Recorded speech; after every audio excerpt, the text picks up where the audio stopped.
Now we're on to the next page here. Other traits is the new heading. In addition to stem height, Mendel studied 6 other traits in garden peas: seed shape, seed color, seed coat color, pod shape, pod color, and flower position. Compare the 2 forms of each trait in the chart below. Mendel crossed plants with these traits in the same manner as he did for stem height. The result in each experiment were similar to those he observed with stem height. Only one form of the trait appeared in the F1 generation. However, in the F2 generation, the lost form of the trait always reappeared in about 1/4 of the plants. So, in other words, he always started with purebred plants, crossed them, F1 generation, the offspring all looked like the what's called the dominant trait, or the trait that stood out the most.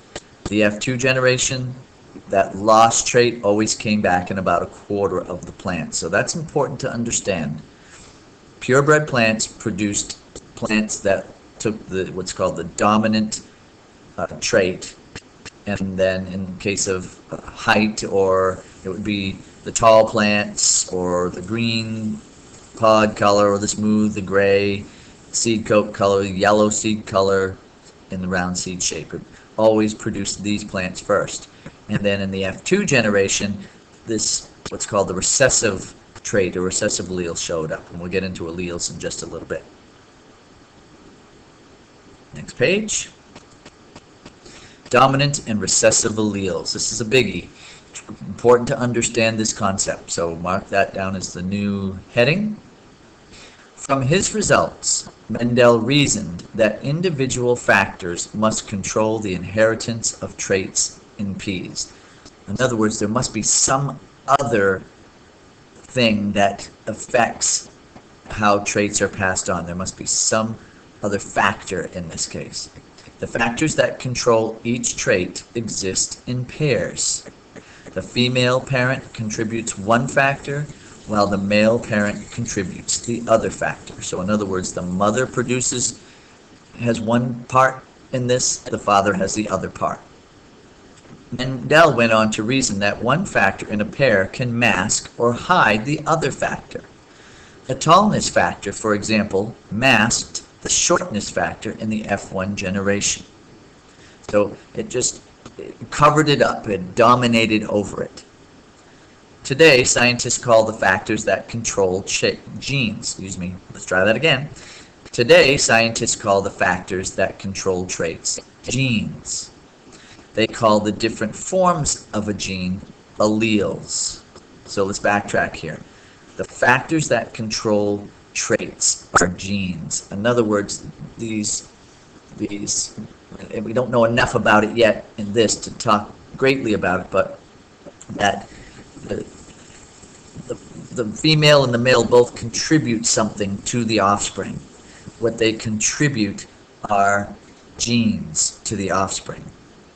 Because there are different forms of that gene, we call each form an allele. The gene that controls stem height in peas, for example, has one allele for tall stems, and one allele for short stems. Each pea plant inherits a combination of 2 alleles from its parents, either 2 alleles for tall stems, 2 alleles for short stems, or one of each. So you don't just get all the genes from your parent, from your mother, or all the genes from your father. You get some from each. So each parent contributes these genes, and because there are different forms, we call them alleles. Rather than saying form number 1 gene, form number 2 gene, we say alleles. They have different alleles. So we can say we have allele for tall stems, allele for short. But the gene is tallness or height of the plant. Individual alleles control the inheritance of traits. Some alleles are dominant, while other alleles are recessive. This is important to pay attention to here. A dominant allele is one whose trait always shows up in the organism when the allele is present.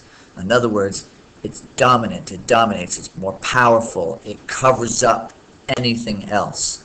So if the allele is dominant, it shows up more. A recessive allele, on the other hand, is masked or covered up whenever the dominant allele is present. So you can have this recessive allele, but if there's a dominant allele with it, it gets covered up. So let's say you get the dominant allele from your mother for height and the recessive allele from your father for height. You're going to have whatever your mother gives you for height because that is the dominant allele, the one that will show up. A trait controlled by a recessive allele will only show up if the organism does not have the dominant allele.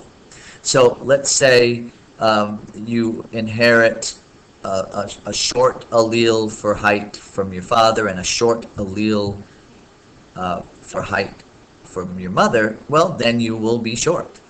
If you get a dominant allele from, say, your mother for being tall and a short allele from your father for being short, you'll get the tall allele. That's the one that will show up. In pea plants, the allele for tall stems is dominant over the allele for short stems. Pea plants with one allele for tall stems and one allele for short stems will be tall. The allele for tall stems masks the allele for short stems. Only pea plants that inherit two recessive alleles for short stems will be short. Let's just go back for a minute and look at this table once again.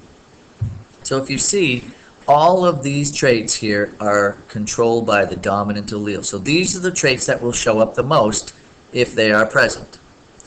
These alleles, these recessive alleles, these only show up in far fewer plants. And when they do show up, there has to be an allele for both.